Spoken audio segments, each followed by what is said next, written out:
ভাই আপনার কোথায় আছেন ভাইয়া? 10 মিনিটের ভিতরে কারণ বাজার আপনার দোকানের সামনে আসবেন, ঠিক আছে? বন্ধ করে কোনো ব্যবসা হবে না ঢাকা শহরে।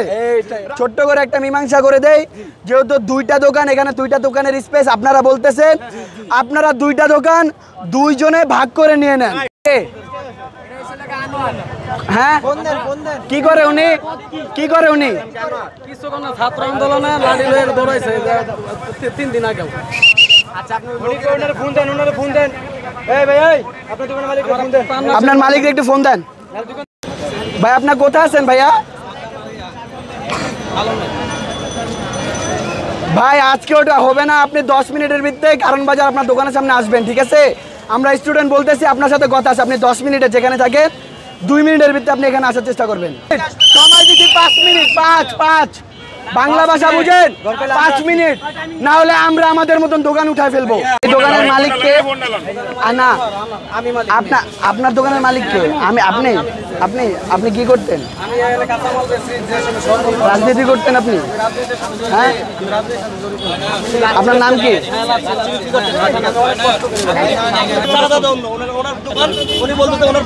ভাড়া দিতে হবে। সকালবেলায় বলতে সে দোকানদারি করছি কিভাবে? দোকানদার যুবলীগটা ভাড়া দিছে, এই কারণে ক্ষমতা থাকতে সবাই ভাড়া দিতে এটা বললেন না। এই কারণে তো বলতে পারবে যে ভাড়া খাই নাই, সবাই গেছে ভাড়া, সবাই দিছে। উনি বলতে যে ওনার ভাড়া দেওয়ার জন্য উনি ভাড়া কিভাবে, সবাই এক উনি কিভাবে ভাড়া চায়, উনি কিভাবে ভাড়া চায়? আমাদের চেঞ্জে সবাই চেঞ্জ হবে। উনি কিছু বিরক্তি করে না, উনি ভাড়া দিতে যাচ্ছে, যেভাবে বলছে দোকানদারি করবে। নিয়ম তো এসে এখন কোনো চাঁদা চলবে না, চাঁদা চলবে, যার দোকান সে আমার জায়গা সরকারি জায়গা, যে ওনা কোনো জায়গা না, 10 দিন দোকান থেকে ওনা না, ওনা যে সরকারি জায়গা যে পারবে বসবে। এই ভাইয়া আমি বলি আপনি যে বললেন কারো বাপ দাদার জায়গা না, এই জায়গা আপনারও না, এই ফুড আপনার না, যেভাবে বসবে মানে যে যিনি, এই দাঁড়া সুন্দর এখানে দোকান করে আসছে, তাকে কেন আপনারা উঠা দিচ্ছেন? আপনারা হ্যাঁ না, উনি নিজেই তো বলতেছে যে উনি অনেকদিন ধরে এখানে ডিউটি করতেছে। আমার কথা শুনেন, উনি যে উনি যুবলীগকে আর দোকান থেকে যুবলীগকে উনি উঠাই দিয়েছে, উনি বসে দোকানদার করছে।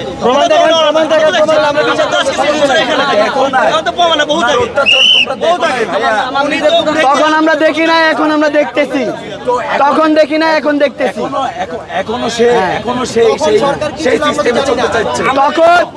তখন স্বৈরাচার ছিল, এখন স্বৈরাচার না। আমার কথা বুঝেন, আমার কথা শেষ করতে দেন, আমার কথা শেষ করতে দেন। তখন স্বৈরাচার ছিল, তখন কি হয়েছে না হয়েছে আমাদের মাথা ব্যথা নাই।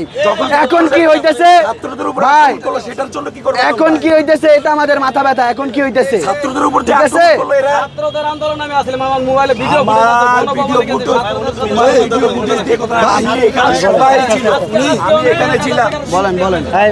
এই দোকানটা এখানে আমি এখানে সোয়েটার বিক্রি করতাম।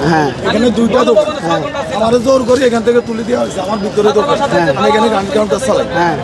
কে উঠাই দিছে? ওই সময় আমি চলে গেছি, উনি এখানে দুইটা, উনি একলা দখল করে গেছে। কথা বলতে দেন, এই লোকটা এখন কোথা পাল্টাইছে, যাবো পাল্টা বলাইছেন আপনি। আমি একটা কথা বলি, এখানে দোকান দুইটা, তুমি একটা করো, আরেকজন আরেকটা করো, মিলেমিশে করো, অবশ্যই করবে। ভাই এখন আমি একটা কথা বলে দেই, এই ভাই, এই চুপ ভাই, সবাই চুপ থাকেন। আমি একটু বলে ছোট্ট করে একটা মীমাংসা করে দেই, যেহেতু দুইটা দোকান, এখানে দুইটা দোকানের স্পেস আপনারা বলতেছেন, আপনারা দুইটা দোকান দুইজনে ভাগ করে নিয়ে নেন, ঠিক আছে? দুইজনে আস্তে দুইজনে ভাগ করে নিয়ে নেন, একজনে একটা নেন, আরেকজনে আরেকটা নেন, সবাই মিলেমিশে করেন। ভাই আমরা সবাই ভাই, আমরা কেউ স্বৈরাচার চাই না। আমরা আপনাদেরকে বলতেছি, আমরা কালকেও আসবো, এসে হেঁটে যাবো এইখান দিয়ে, পরে আপনাদের থেকে তদন্ত করে যাব কে কি করছেন না করছেন, ঠিক আছে? পার পাবেন না, কেউ পার পাবেন না, পার পাওয়ার দিন শেষ।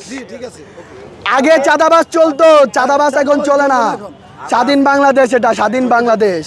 বন্ধ করে কোনো ব্যবসা হবে না ঢাকা শহরে, রাস্তা বন্ধ করে কোনো ব্যবসা হবে না ঢাকা শহরে, ঠিক আছে? ভাইরা, এই যে ভাই আপনাদেরকে বলে দিচ্ছি, আপনারা কোন দোকান নেবেন, কোনটা, এটা না ওইটা, যে কোনো একটা আপনারা দুইজনে ভাগ করে নিয়ে নেন, ভাগ করে নিয়ে নেন। ভাই আপনাদের সবাইকে বলতেছি, একজনকে না, ভাগ করে আচ্ছা আপনি বলেন আপনি কোন সাইড নেবেন তুমি কোন সাইড নেবেন বলেন আপনি কোন সাইড নেবেন আপনি বলেন আপনি বলেন মহাজনের কোনো হিসাব হবে না। আপনার মহাজনের সাথে আমার কথা হয়েছে ভাই এটা আমরা ভাগ করে দিব এদেরকে। হ্যাঁ আপনারা ভাগ করে দিবেন আপনার দোকান নাম্বার কত মার্কেটে 23 নাম্বার দোকান কালকে আপনার দোকানে আসবো কালকে দেখবো যে আপনি কোনটা কিভাবে ভাগ করে দিচ্ছেন ঠিক আছে কেউ পার পাবে না এই দেশে কেউ পার পাবে না পার পাওয়ার দিন শেষ আমরা কি কেউ ফ্যাসিবাদ সন্ত্রাসী বা চাঁদাবাজির খপ্পরে পড়েছি কেউ যদি না পড়ে থাকি তাহলে তো আলহামদুলিল্লাহ ভালো আর যদি পড়ে থাকি আমরা তাহলে নিকটবর্তী সোনারগাঁও সিগন্যাল আছে ফার্মগেট সিগন্যাল আছে এইখানে আমাদের আর্মি দেশের বাইরে আছে আমরা তাদের সাথে যোগাযোগ করব যদি তাও না পারি আমরা স্টুডেন্টরা আছি সোনারগাঁও সিগন্যালে ফার্মগেট সিগন্যালে আমাদেরকে বলবেন আমরা এটা অবশ্যই দমন ও নিপীড়ন করার চেষ্টা করবো ইনশাআল্লাহ